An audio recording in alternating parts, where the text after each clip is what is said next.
जब जब जुल्म होगा तब तब जिहाद होगा। लेकिन अभी ये दोनों चचा भतीजा जो हैं जिहाद कर रहे हैं माल से और इज्जत कमाने के लिए। तभी मैंने अपने नाम जिल्लत अंसारी रखा, इनको जलील करने के लिए। लेकिन देश भर में इतना मदरसे वो चलाते हैं, सबसे ज्यादा मदरसा उनके नाम से है, तो क्या यहीं से वो पढ़ाते हैं? गला तो घोट दिया अहले मदरसों ने तेरा, कहाँ से आए सदा ला इलाहा इल्लल्लाह। ये सारे मदरसों वालों ने हम ऐसे मुसलमानों का गला घोट दिया है। ये मौलवी मौलाना क्यों इसका विरोध कर रहे हैं? अगर नहीं करेंगे तो इनको चंदा कौन देगा? ये दोनों चचा भतीजा BMW में घूमते हैं। बांग्लादेशी मुसलमान आए, क्या आपको लगता है कि उन लोगों को यहाँ पे बसने देना चाहिए? अगर इस देश में वो आके यहाँ पे बम फोड़ दिए तो उसका खामियाजा किसे भुगतना पड़ेगा? हम ऐसे मुसलमानों को। डॉक्टर्स लोग जो है वो जिहादी बन जा रहे हैं और उसके खिलाफ कोई भी मौलाना, मैं देखा नहीं कि कोई मदनी साहब आकर के उसके खिलाफ कुछ बोल रहे हैं। ये चाहते ही नहीं है कि समाज कभी सुधरे और कभी कुरान समझ के पढ़े। यही आलिमों के बारे में कुरान कहता है, ये गधे के मानिंद है, ये कुत्ते हैं जो माल के ख्वाहिश हैं, इनको सुअर बना देना चाहिए। ये कुरान में लिखा हुआ है। कुरान में लिखा हुआ है।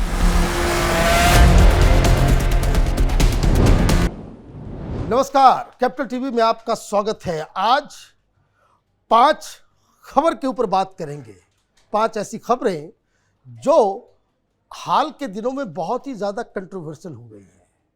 पहला, मदनी साहब का बयान कि वो जिहाद के लिए हिंदुस्तान के मुसलमानों को आग्रह कर रहे हैं, उनको जिहाद में झोंकने की कोशिश कर रहे हैं। तो पहला मदनी का वो बयान जिसके ऊपर देश भर में विवाद हुआ, उसको समझेंगे।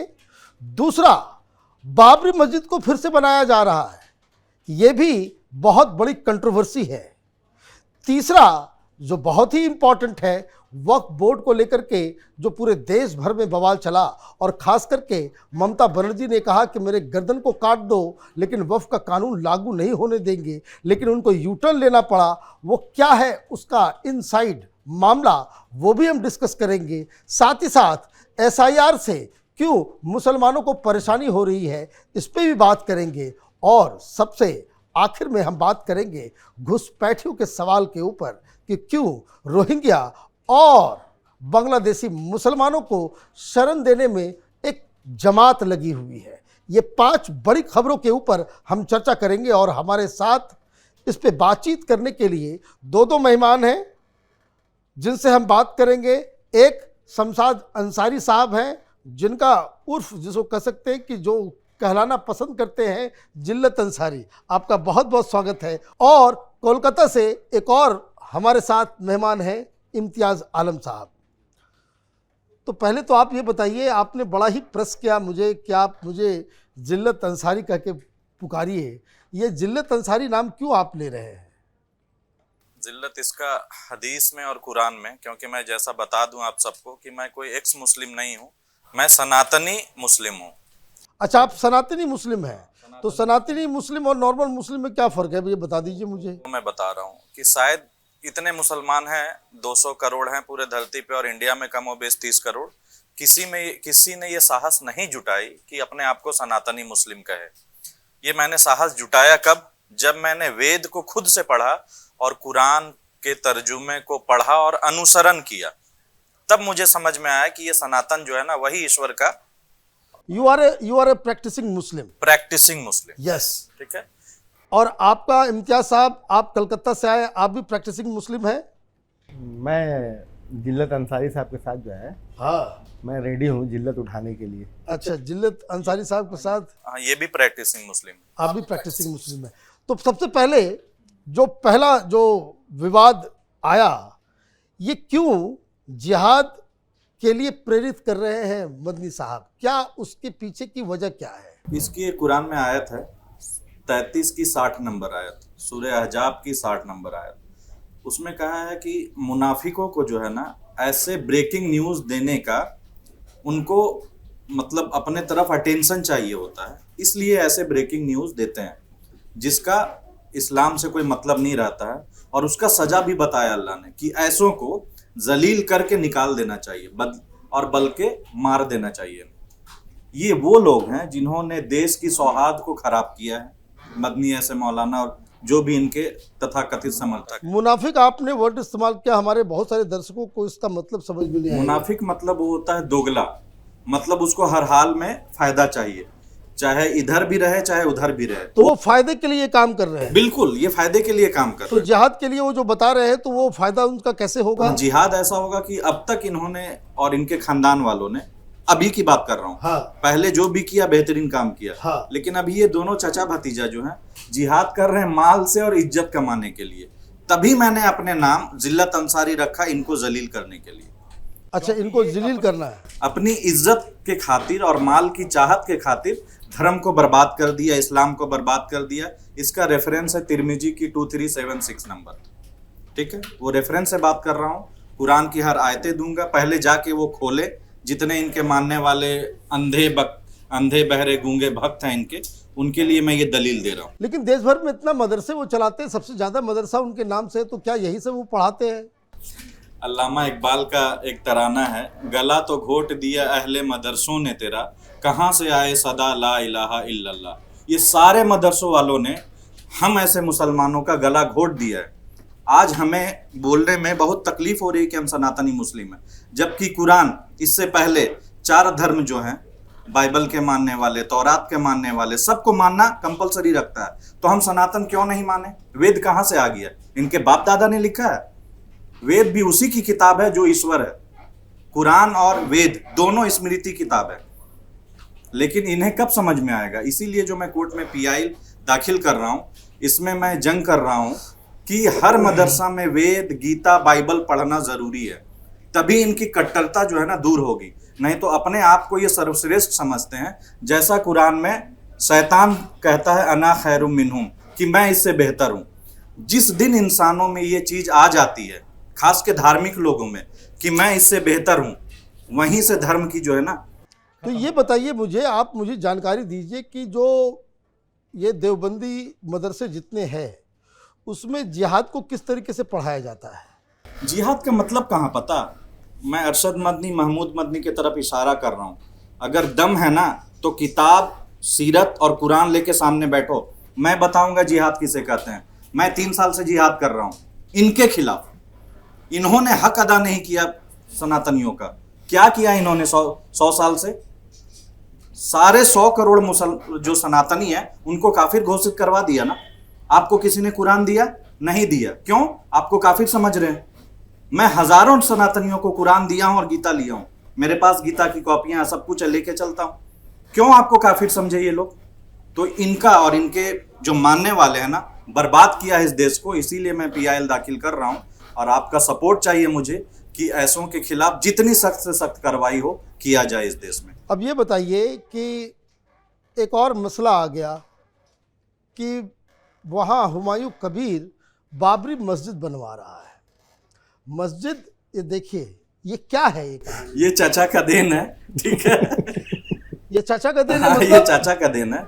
इनको कुरान में लिखा है कि ये लोग जो उलमाए हैं ना, उनको ऊपर वाला हिफाजत करने, धर्म की हिफाजत के लिए बोलते हैं अपने आप को। इस्लाम में कोई भी मुल्लावाद नहीं है। मैं मुल्लावाद खत्म करने के लिए आया हूँ, ठीक है, वो भी पीआईएल में रहेगा मेरा।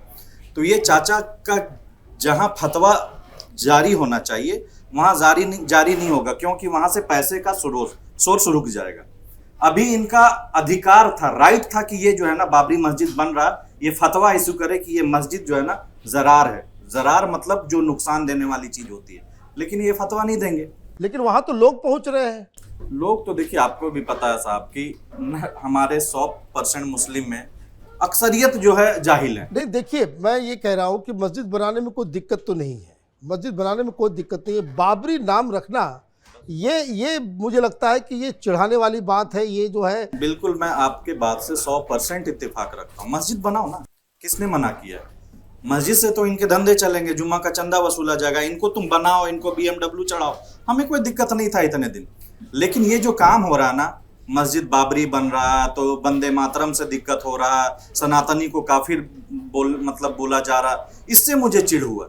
तब फिर मैंने अब सोचा कि अब जो भी होगा जान जाए तो जाए, पर सनातनियों को और इस्लाम के खिलाफ जो भी विरुद्ध इनके कारनामों से हो रहा वो मैं नहीं होने दूंगा। ये बताइए आपके राज्य में बन रहा है ये, तो वहाँ लोग क्या उसका विरोध भी कर रहे हैं कि सारे लोग कह रहे हैं कि नहीं बिल्कुल सही चल रहा है, बाबरी मस्जिद बनना चाहिए? नहीं नहीं, सारे लोग नहीं बोल रहे हैं, सारे लोग नहीं बोल रहे हैं। आप ज़मीन जीरो पर जब आप सर्वे करिएगा हाँ, तो ये चंद कुछ मुसलमान मौलवी तबका जो है एक गंदी सियासत जो है इंडिया का माहौल को जो है, जो शांति को जो है, शांति रहना हिंदुस्तान को देना नहीं चाहते, अशांति जो है फैलाना चाहते हैं।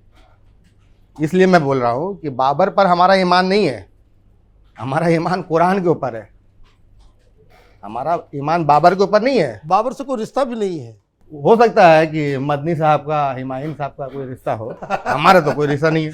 अच्छा ये बताइए कि अभी एक बहुत बड़ा मामला आया वक्फ का, वक्फ को लेकर के ये सारे मौलवी मौलाना पता नहीं, इनको लगा कि इनकी तो पूरी जो है जायदाद छिन जाएगी कि क्या होगा।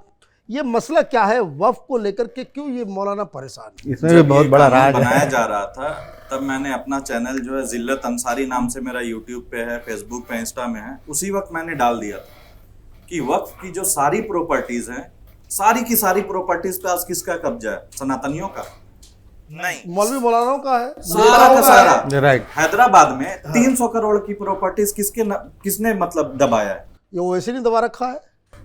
सब तो जान रहे हैं आप, तो फिर प्रॉब्लम किसको होगा? सही बात है ये। अगर आप आवाम का माल अगर दबा के उस पर अपना राजनीति कर रहे हैं तो जाहिर सी बात है जब वह प्रॉपर्टी बांटने का नाम आएगा सनातनियों को, जो गरीबों को, तो आप तो दबा के बैठे हुए हैं। मुझे एक बात बताइए कि ये जो आपको आइडिया होगा कि ये जो वक्फ की जो सारी प्रॉपर्टीज है, ये सारा जो प्रॉपर्टी है इसके ऊपर अभी किसका मालिकाना हक होता है? कि मुस्लिम समाज के गरीबों के इस्तेमाल में आता है या फिर कुछ लोगों के पॉकेट में जाता है? ये अभी कुछ लोगों के पॉकेट में जा रहा है। ये जो आयतें हैं ना, ये असल में मालिकाना हक ईश्वर का है। और इन मुल्लाओं को ये भी नहीं पता कि कुरान में उसका जिक्र है, दूसरे नाम से जिक्र है। मैं इसीलिए बार बार रिक्वेस्ट कर रहा हूँ सारे आलिमों से, जो भी इनके मानने वाले हैं, कि मेरे से आके बैठो, बहस करो कि तुम कैसे बर्बाद किए इस देश को। वक्फ प्रॉपर्टी की जायदाद की जिक्र है और उसमें किसको किसको बांटना है, मिस्कीन को, मुजाहिद को, फिर पड़ोसी को, किसको किसको, पूरा लिस्ट है। किसी को नहीं दिए। क्यों? सारे अपने खानदान वालों के लिए है, जो भी है सिर्फ अपने फायदे के लिए। जबकि कुरान में कहा गया है कि माल की जो गर्दिश होना सिर्फ अमीरों में नहीं घूमना चाहिए। लेकिन आज देखिए हमारा क्या हाल है। सारे मसनदी मौलवी जो भी मसनद पे हैं सब अमीर हैं, और बेचारे गरीब उलमा जो बेचारे सिर्फ तराबी और मतलब रमजान में कमाते हैं, बस इसके अलावा कुछ नहीं। मैं उस गरीब आलिमों के तरफ से मैं आवाज उठा रहा हूँ। इन मसनदी मौलवियों के खिलाफ बेचारे इन गरीबों की बोलने की औकात हिम्मत नहीं होती है। मैं उनका काम कर रहा हूँ और उनको ये हक दिला के रहूंगा।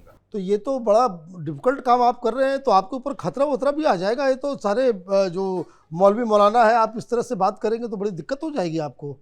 देखिए जब धर्म दिक्कत में आता है ना, तब ईश्वर किसी को उठाता है।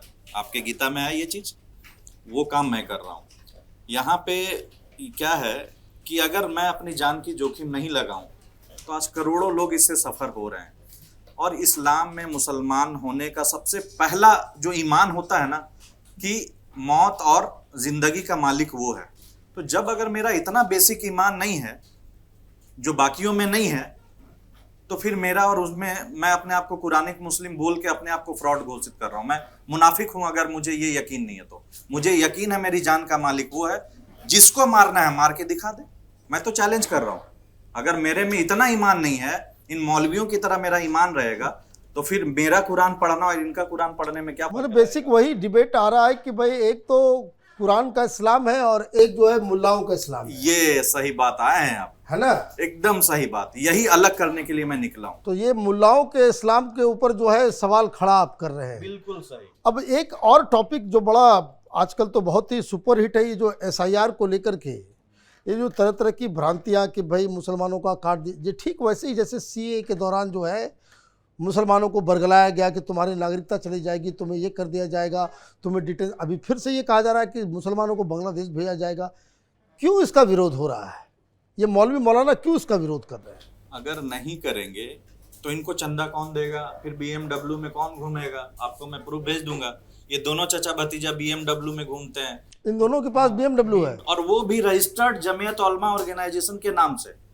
किसी मुसलमान में बोलने की हिम्मत है? भाई तुम चंदा लेके उसी के नाम से रजिस्टर कर रहे हो, कम से कम अपने बाप दादा बीवी के नाम से किए होते। तो क्या इनका बिजनेस है? जो कहाँ से ये पैसे लाते हैं, कहाँ से, क्या कोई इंडस्ट्री वगैरह चलाते हैं? हाँ, चला रहे हैं। BMW कहाँ से लेकर के आते हैं? चला रहे हैं। वो चंदा जो कटता है ना हर जुमे में मदरसा के नाम पे, यही सबसे होता है। कोई बोलने वाला है नहीं, इसीलिए मैं अपनी जान जोखिम में सालाना डाल आप के आया हूं। रिकॉर्ड जब चेक करिएगा ना, हाँ। उन लोग का बैंक अकाउंट, तो यतीम जो है मिस्कीन के नाम पर पूरा दुनिया से चंदा उठा के अपना पेट, अपना तिजोरी, अपना तो ये खानदान चंदा का मसला है। अब एक बात बताइए कि ये जो हम लोग बातचीत कर रहे थे कि घुसपैठियों का मसला, कि ये जो बांग्लादेशी मुसलमान आए, क्या आपको लगता है कि उन लोगों को यहाँ पे बसने देना चाहिए? जिस तरीके से बहुत सारी पार्टियां जो है उनके साथ खड़ी हो जा रही है, या फिर उनको ये कहना चाहिए कि अपने देश जाओ, वापस जाओ, और अगर हिंदुस्तान में रहना भी है तो आप डिक्लेयर करके रहो कि भाई हम बांग्लादेशी हैं, यहाँ खाने कमाने के लिए आए हैं, यहाँ पे रोजगार करने के लिए आए हैं, लेकिन वोटिंग राइट ना हो। क्या आपको लगता है? इस विवाद को जरा सा इसके ऊपर अपनी थॉट्स बताइए। इस विवाद को मैं क्लियर कर देना चाहता हूँ। जिन जिन जमात संगठनों को या मुसलमानों को अपने बांग्लादेशियों से, मतलब अफगानिस्तान से, पाकिस्तान वालों से मोहब्बत है, उनको अपना दामाद बना के अपने घर में रखिए। ये देश है, कोई धर्मशाला तो नहीं है। अगर इस देश में वो आके यहाँ पे बम फोड़ दिए तो उसका खामियाजा किसे भुगतना पड़ेगा? हम ऐसे मुसलमानों को जिल्लत और रुसवाई का सामना करना पड़ेगा ना, जो शुरू से यहीं रह रहे हैं। अभी भी होता है, अभी भी होता है, अभी भी होता है। ये पाकिस्तान के द्वारा प्रायोजित होता है, हिंदुस्तान का मुसलमान बदनाम होता है। तो इसीलिए आज देखिए, इस्लाम का, मुसलमान का सबसे ज्यादा नुकसान अगर हुआ है ना, हक बात नहीं बताने से हुआ है। मैं यही बात कर रहा हूं तो मुझे गालियां पड़ रही है, इसलिए मैंने जिल्लत नाम रखा। अगर यही आज से 100 साल पहले, 50 साल पहले कोई किया होता तो कम से कम ये काम नहीं होता। क्योंकि मुल्ला का इस्लाम कुछ और है, मुजाहिद का इस्लाम कुछ और है, मेरे ऐसे जो मुजाहिद है। तो अगर ये हक बात बोलते तो आज इतना ऐसी नौबत नहीं आती। आपको मेरी कोई बात से अभी तक तकलीफ हुई? कोई तकलीफ नहीं। तकलीफ क्यों? आपको फकर होगा कि ऐसे सनातनी मुस्लिम है, तो बाकियों को भी ये फकर होना चाहिए। इसलिए मैं चाहता हूं कि सारे मुसलमान जो है ना, इस मौलवियों से कटे और फिर असल इस्लाम के तरफ आए। और ये जो मैं आपके जरिए ये भी बताना चाहता हूं कि एक्स मुस्लिम जो आजकल बड़ा उरूज में चल रहा, वो सब सारे फ्रॉड है, सारे के सारे फ्रॉड है। मैं जब जान गया हूं, मैं भी आज से 10 साल पहले कुछ नहीं जानता था कि इस्लाम को इतना बुरी तरह से बर्बाद कर रहा है मदरसा और जो भी मौलाना है, तो उनके खिलाफ PIL या फिर कोर्ट में क्यों नहीं गए? क्योंकि इनके दिलों में चोरी है। ये सिर्फ सनातनियों को ठग के पैसा कमाना चाहते हैं। मेरी तरह जान पे खतरा डाल के अब करते ना, तब तो हीरो होते। सिर्फ एक्स मुस्लिम मतलब बदनाम कर रहे हैं इस्लाम को, क्यों कर रहे हैं भाई? गीता में भी कुछ ऐसी बातें हैं जो उस वक्त के लिए, अभी का जो नॉर्मल पढ़ेगा तो उसको बुरा लगेगा। तो किसका मतलब क्या मैं गीता पे उंगली उठा दूं? देखिए, मैं तो दूसरा विचार रखता हूं कि भाई धर्म ग्रंथ वो वर्शिप करने लायक है, ये प्राइवेट स्फेयर की चीज़ है, लेकिन समाज को चलाने के लिए धर्म ग्रंथों के ऊपर आप आश्रित नहीं हो सकते।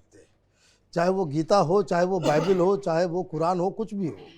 मॉडर्न जमाने का अपना एक अलग उसका रिक्वायरमेंट है। बहस अब प्राइवेट नहीं रहा। जब से मोदी जी आए हैं तब से तो धर्म ऊपर आया है ना। नहीं तो सेक्युलर देश में धर्म तो पीछे था, अब तो सनातनी राज आया है ना। तो आज के डेट में मैं ये फकर कर रहा हूं कि आज के डेट में मैं आपके साथ बैठ के ये बात कर रहा हूं। क्या मैं आज से 10-14 साल पहले ये बात कर पाता? अभी भी ऐसे सारे मुस्लिम, जितने बड़े बड़े मुस्लिम चैनल, मिल्लत टाइम्स, रजा स्क्रिप्टेड और कौन कौन से हैं, सबको मैंने लेटर दिया, ईमेल दिया, सब प्रूफ है। किसी ने मेरा वीडियो नहीं चलाया, क्यों? और रविश कुमार, जर्मन शेफर्ड, किसको मैंने नहीं भेजा कि भाई मैं ऐसे से जूझ रहा हूं? किसी ने नहीं दिखाया। तो ये जरूरी है अब कि जो है ना खुल के बोला जाए, क्योंकि सनातनियों को भी सेक्युलर सोच से नुकसान हो रहा है। आपके जरिए मैं बता दूं। अब एक बात बताइए कि ये जो एक नया जो सिस्टम दिख रहा है कि डॉक्टर्स लोग जो है वो जिहादी बन जा रहे हैं, बम फोड़ रहे हैं, पूरा गैंग बना हुआ है, और उसके खिलाफ कोई भी मौलाना मैं देखा नहीं कि कोई मदनी साहब आकर के उसके खिलाफ कुछ बोल रहे हैं। नहीं बोलेंगे ना, यही सब चीज तो बोलने के लिए मैं आया हूं। ये चाहते ही नहीं है कि समाज कभी सुधरे और कभी कुरान समझ के पढ़े। ये चाहते हैं कि पूरा समाज जो है ना तोता बने, कुरान को अरबी भाषा में रट के और मुझे माल दे।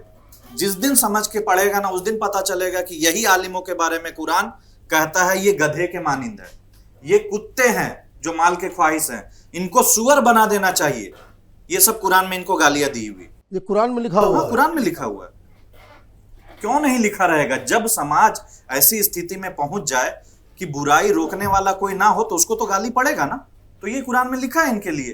तो इसीलिए ये चाहते हैं कि हम ऐसे मुसलमान, आप इस तरह की बातें करते हैं तो मुस्लिम समाज के अंदर आपको कोई रिस्पांस कैसा मिलता है कि लोग बड़ा अच्छा रिस्पांस मिल रहा है। इसीलिए तो जिल्लत नाम रखा हूं मैं, कि जितना जलील बहुत करना गाली आ कर लो, रहा है। लेकिन हक तो पहुंचा के रहूंगा। देखिए, ओम शांति ओम। अब आपको ये डिसाइड करना है कि देश के अंदर कौन लोग शांति चाहते हैं और कौन लोग अशांति चाहते हैं। इसलिए हम लोग सनातनी मुसलमान हैं और कुछ लोग जो है मुसलमान के रूप लिए हुए हैं। जिस तरह भाई ने बताया, मदनी जैसे मौलवी जो है, कट्टरपंथी जो है, ये लोग जो है तनातनी जो है देश में जो है तनातनी चाहते हैं, सनातनी नहीं चाहते हैं। और हमारा मानना है कि ये तनातनी लोग को जो है ख़त्म करने के लिए ये जिल्लत अंसारी साहब और मोहम्मद इम्तियाज़ आलम, हम लोग असल जिहाद जो है, असल जिहाद हम लोग कर रहे हैं। ये सब मौलवी लोग के खिलाफ में, जो लोग तनातनी पसंद करते हैं देश में, शांति को पसंद नहीं करते। जो तनातनी पसंद कर रहे हैं वो इधर है और सनातनी जो है वो इधर है जो शांति चाह रहे हैं। जी, आप लोगों का बहुत बहुत धन्यवाद। अगर आपको ये वीडियो पसंद आया तो आप इसे लाइक करें, शेयर करें और कैपिटल टीवी को सब्सक्राइब करें। धन्यवाद।